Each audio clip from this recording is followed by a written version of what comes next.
Di sisi para kepala sekolah yang hadir di tempat itu untuk melihat turnamen tersebut, salah satu dari mereka dari kepala sekolah Yingchai pun berkata kepada kepala sekolah Zhao, apakah SMA Qingcheng benar-benar kekurangan orang, sampai-sampai dirinya harus mengirimkan seorang penjagal babi ke atas panggung, dan jika seputus asa itu untuk mencari siswa yang akan diikut sertakan dalam turnamen itu. Kepala sekolah Yingchai berkata kalau sekolahnya dengan senang hati akan meminjamkan beberapa orang untuk ia pakai dalam turnamen tersebut. Kepala sekolah dari SMA Lingyun yang bernama Xia juga berkata, kalau kandidat dari sekolah SMA Qingcheng mempunyai aura yang berbeda dibandingkan dengan para kandidat yang lain. Lalu kepala sekolah SMA Qingyan yang bernama Wen Chongwei sambil tertawa mengejek ia menambahkan, kalau ia yang hanya seorang penjagal babi memang mempunyai aura yang berbeda dengan para peserta yang lain, karena dirinya satu-satunya yang profesinya non-tempur, yang pasti akan menjadi bulan-bulanan peserta yang lain, yang hal itu pun membuat kepala sekolah Zhao merasa malu, karena ia terus diolok-olok oleh kepala sekolah lain. Kembali ke ring pertarungan antara Ye Chuan dan Lu Kai. Setelah memperagakan sebuah gerakan dengan tombaknya itu, dengan kepercayaan diri yang sangat tinggi, Lu Kai berkata dalam hatinya, kalau ia sebagai kultivator alam apprentice tahap ke-8 yang menghadapi profesi non-tempur seperti Ye Chuan, Lu Kai berkata kalau ia mungkin bisa menghabisi Ye Chuan hanya dengan satu serangan saja, yang hal itu pun membuatnya sedikit kecewa, karena ia tidak bisa memamerkan keahliannya itu. Dan untuk memamerkan keahliannya itu, Lu Kai berencana untuk bersenang-senang terlebih dahulu sebelum ia membunuh Ye Chuan di pertandingan tersebut. Di sisi Ye Chuan, ia yang melihat pertunjukan yang dilakukan oleh Lu Kai, dengan polosnya memberikan tepuk tangan dan berkata kalau itu gerakan yang sangat bagus. Dan setelah diingatkan untuk jangan pamer dan langsung memulai pertarungannya oleh pengadil dari pertarungan mereka, setelah menyiapkan kuda-kudanya untuk menyerang Ye Chuan, dia yang melompat ke arah Ye Chuan sambil berkata untuk jangan menyalahkannya karena ia akan menghajar Ye Chuan di ring tersebut. Pada saat ia melancarkan tusukan tombaknya itu, Ye Chuan dengan mudah menghindari serangan itu, dan hanya dengan satu pukulan menggunakan tangan kirinya yang langsung diarahkan ke wajah Lu Kai. Lu Kai yang menerima serangan itu pun mendapatkan luka yang sangat serius, yang membuat sebagian giginya rontok, dan ia yang terhempas jauh ke belakang dan terjatuh ke tanah yang langsung membuatnya tak sadarkan diri. Pengadil dari pertarungan mereka yang melihat keadaan Lu Kai yang sudah tak sadarkan diri pun langsung mengumumkan, kalau pemenang dalam pertarungan mereka adalah Ye Chuan. Dengan pengumuman kemenangan Ye Chuan itu, para kepala sekolah pun terlihat terkejut. Namun berbeda terbalik dengan kepala sekolah Zhao. Dengan kemenangan muridnya itu, dia pun lalu menyombongkan dirinya dengan mengatakan, apakah mereka masih meremehkan muridnya itu yang hanya profesi sebagai penjagal babi saja? Meskipun muridnya itu hanya seorang penjagal babi, tapi ia adalah penjagal babi tingkat dewa, dan meski ia mungkin tidak akan menjadi petarung tingkat atas di masa depan, tapi dengan bakat dewanya itu, kepala sekolah Zhao berkata kalau untuk menghancurkan orang biasa seperti para siswa yang ada di sekolah yang lain sudah lebih dari cukup. Yang hal itu pun membuat malu semua kepala sekolah yang ada di sampingnya itu. Di sisi para guru akademi, Guru Qin yang melihat Ye Chuan menang meski ia hanya seorang penjagal babi pun sedikit menyayangkan. Karena jika Ye Chuan adalah seorang profesi tempur, dia pasti akan menjadi bibit yang sangat bagus, karena melihat gerakan yang ditunjukkan oleh Ye Chuan seperti air yang mengalir, serta bahkan pukulannya itu terlihat tidak menggunakan 1/10 dari kekuatannya. Guru Qin berkata kalau Ye Chuan adalah seorang petarung yang sudah berpengalaman. Namun meski begitu, Guru Qin sedikit merasa heran. Kenapa seorang yang hanya berprofesi non-tempur bisa dengan mudah mengalahkan seseorang dengan profesi tempur peringkat tinggi? Sementara di sisi guru dari Akademi Skyfold yang merekrut Su Lingxuan, Dia yang mengetahui Ye Chuan dari Su Ling Xuan yang pernah bilang kalau ada seorang pria tak berguna selalu mengejarnya itu. Setelah tahu kalau pria itu adalah orang yang memenangkan pertarungan pertama tersebut dan melihat kekuatan Ye Chuan, dia masih tetap meremehkannya, dan kemudian berkata kepada Guru Qin, kalau sepanjang sejarah umat manusia, sudah banyak yang mencoba menentang takdir dengan profesi non-tempur. Namun semuanya berakhir dengan kegagalan, dan ia yang menganggap kalau Ye Chuan adalah orang yang bodoh yang terlalu percaya diri. Dia pun berkata kepada Guru Qin kalau ia tidak perlu memikirkan orang yang tak berguna itu. Tak berselang lama, Ye Chuan pun mendapatkan penantang baru dari sekolah SMA Qingyan yang bernama Xiao Jiji dengan profesinya sebagai Fire Cloud Mage Intermediate. Dan melihat Xiao Jiji menciptakan api dari kedua tangannya itu, Ye Chuan dengan polosnya bertanya kepadanya, apakah tangan Xiao Jiji tidak terbakar sedikit pun setiap hari membakar tangannya itu?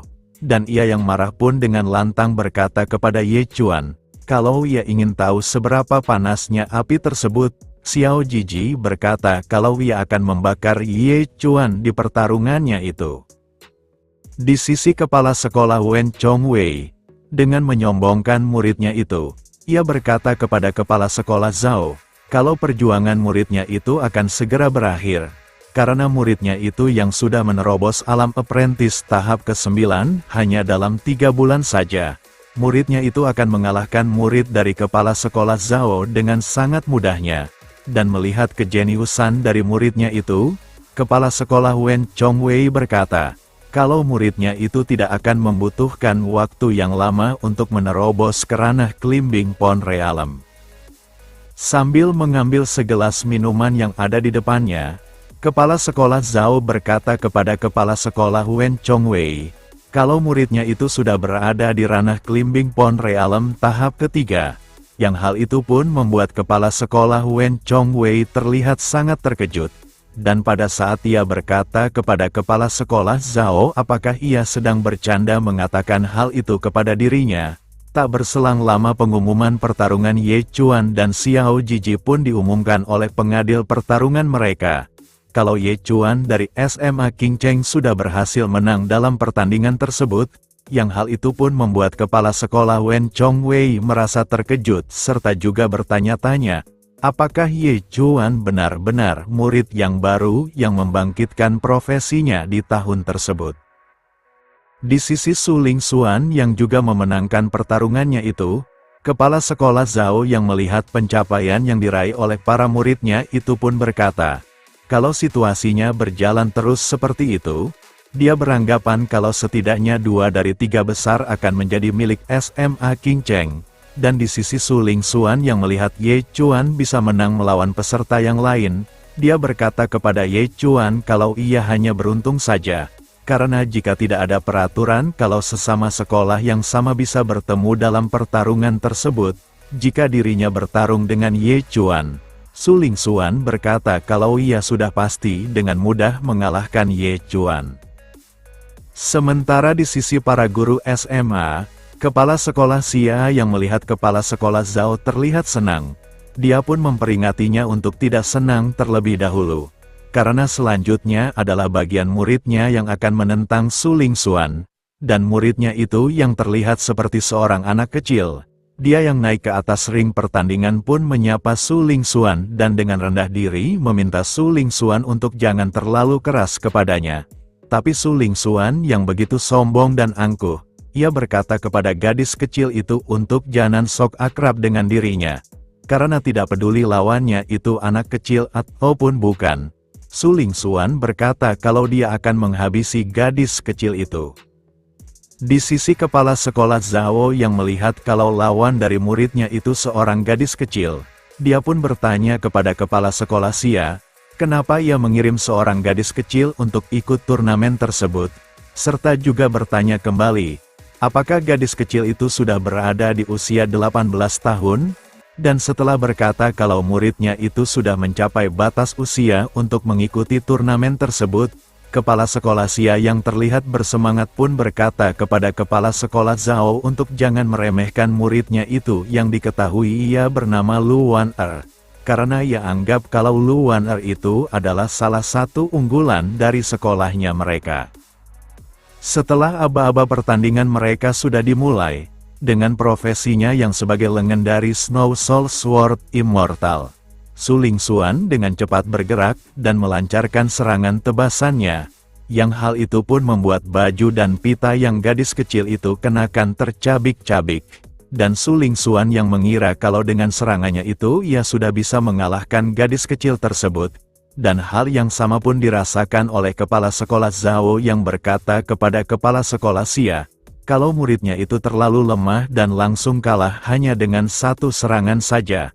Kepala sekolah Xia yang tersenyum pun lalu berkata, kalau pertandingan sesungguhnya akan segera dimulai.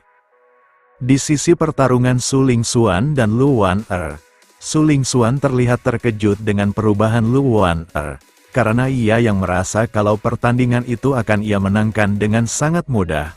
Ternyata Lu Wan-er berubah bentuk penampilannya, karena sudah diketahui, kalau Lu Wan-er itu tipe Berserk Blood Warrior, dan mendengar kalau Su Lingxuan mengatainya sebagai seorang monster yang menjijikan, ia pun dengan cepat bergerak ke arah Su Lingxuan untuk melancarkan serangannya, namun Su Lingxuan berhasil menahan serangan itu dengan pedangnya. Karena serangan Lu Wan-er terlalu kuat, Su Lingxuan pun terhempas jauh ke belakang, yang membuatnya harus mengalami luka yang cukup serius.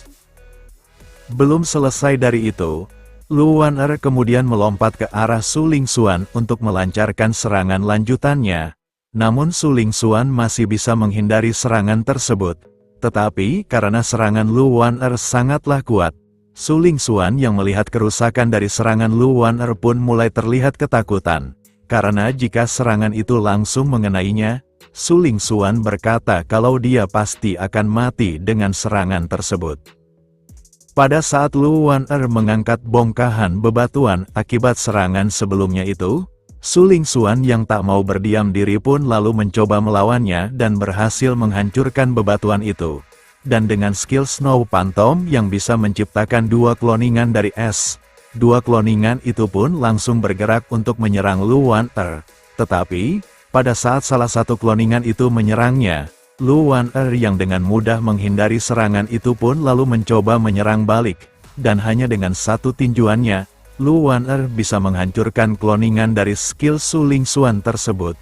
Namun hal itu membuat celah untuk Su Lingxuan melancarkan serangannya, yang berhasil menusuk tangan kanan dari Lu Wan-er. Dengan ia yang berhasil mendaratkan serangan itu, Su Lingxuan dengan sombongnya berkata, kalau pertarungan mereka akan segera selesai, dan dengan melihat tangan dari Lu Wan-er mulai membeku karena serangannya itu, Su Lingxuan pun lalu mencabut kembali pedangnya untuk melancarkan serangan lanjutannya. Namun tak diduga, Lu Wan-er dengan tangan yang satunya meraih tangan dari Su Lingxuan, dan dengan tangan yang akan membeku oleh serangan Su Lingxuan, dia pun bersiap-siap untuk melancarkan tinjuannya dengan serangan penuh.